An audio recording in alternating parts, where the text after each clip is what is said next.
Assalamualaikum warahmatullahi wabarakatuh. Izin memperkenalkan diri, nama saya Amanda Fitri Kinesti dengan NPM 2241114 dari kelas MNJ 22. Di sini saya akan menjelaskan tentang perencanaan SDM. Perencanaan SDM adalah proses sistematis untuk memastikan bahwa perusahaan memiliki jumlah dan kualitas karyawan yang tepat untuk memenuhi tujuannya. Proses ini melibatkan analisis kebutuhan SDM saat ini di masa depan serta pengembangan strategi untuk memenuhi kebutuhan tersebut. Perencanaan SDM adalah proses penting juga dapat membantu perusahaan mencapai tujuannya. Dengan perencanaan SDM yang matang, perusahaan dapat memastikan bahwa memiliki sumber daya manusia yang tepat. Tujuan perencanaan SDM adalah memastikan bahwa perusahaan memiliki sumber daya manusia yang tepat untuk mencapai tujuan, meningkatkan efisiensi dan produktivitas, mengurangi biaya, meningkatkan kepuasan karyawan, meningkatkan daya saing perusahaan. Proses perencanaan SDM, analisis kebutuhan SDM, tahap bertujuan untuk mengidentifikasi kebutuhan SDM saat ini di masa depan. Analisis digunakan dengan tahap bertujuan mengidentifikasi kebutuhan SDM saat dan di masa depan. Analisis ini dapat dilakukan dengan mengumpulkan data tentang posisi yang ada, keterampilan, pengalaman, dan yang dibutuhkan, serta jumlah karyawan yang dibutuhkan. Peramalan kebutuhan SDM. Tahap ini bertujuan memikirkan kebutuhan SDM di masa depan. Dapat dilakukan dengan mempertimbangkan faktor-faktor seperti pertumbuhan perusahaan, perubahan teknologi, dan peraturan pemerintah.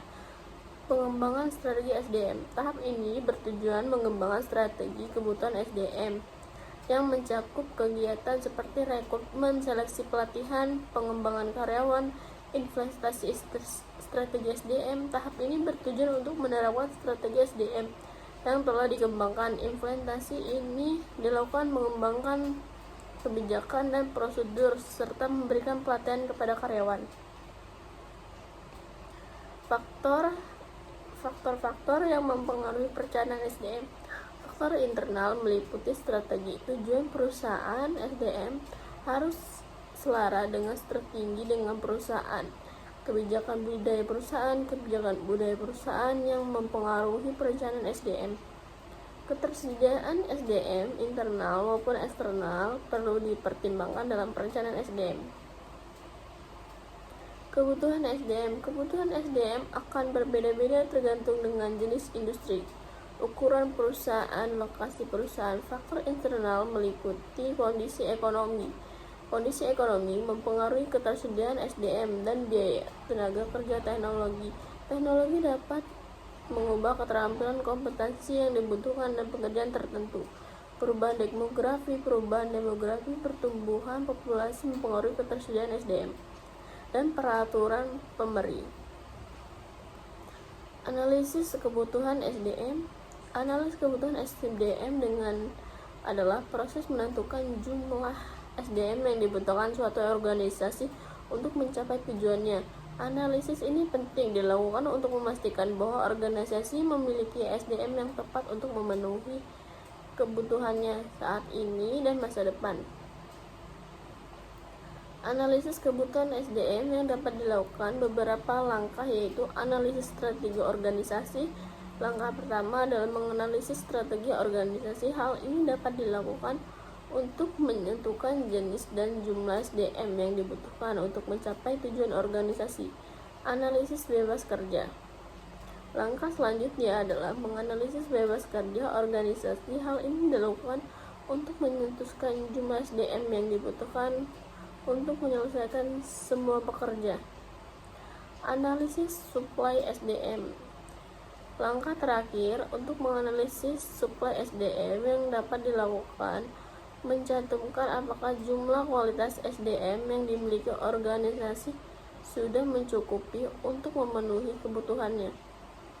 Berikut adalah beberapa manfaat dan analisis kebutuhan SDM. Membantu organisasi memastikan memiliki SDM kebutuhan organisasi, meningkatkan efisiensi dan aktivitas, membantu organisasi meningkatkan produktivitas.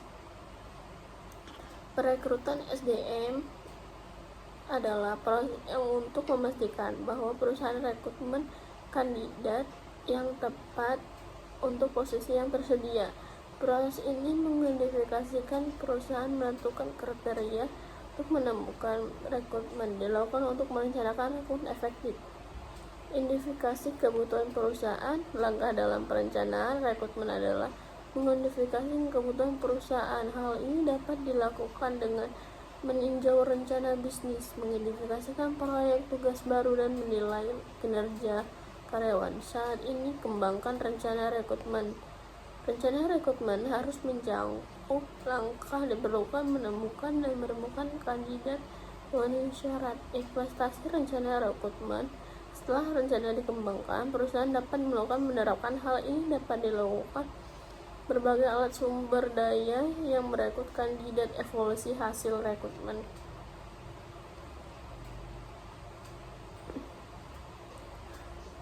Analisis strategi organisasi. Langkah yang dibutuhkan daya manusia, proses menentukan mencapai tujuannya untuk memenuhi kebutuhannya saat ini di masa depan. Analisis sumber daya manusia. Beberapa langkah analisis strategi. Analisis beban kerja. Langkah selanjutnya menganalisis beban kerja organisasi. Hal ini digunakan untuk menjelaskan yang dibutuhkan menyelesaikan semua pekerjaan. Analisis suplai SDM. Langkah terakhir menganalisis SDM dilakukan mencantumkan jumlah SDM memenuhi kebutuhan, manfaat yang dibutuhkan SDM, organisasi, kekurangan kelebihan SDM, membantu meningkatkan produktivitas. Proses yang pentingnya memastikan bahwa merekrut kandidat yang tepat. Proses ini dimulai mengidentifikasi kebutuhan perusahaan, menemukan merekrut kandidat yang memenuhi syarat, bukan berupa wacana identifikasi kebutuhan perusahaan. Rencana rekrutmen untuk menemukan memenuhi syarat. Implementasi sebagai rekrutmen mengembangkan penerapan hal yang berbagai dari sumber daya manusia, menemukan kandidat, evaluasi hasil rekrutmen, dan merencanakan yang efektif atau meningkatkan produktivitas dan efektivitas. Let's work together. Sekian dari saya, terima kasih. Assalamualaikum warahmatullahi wabarakatuh.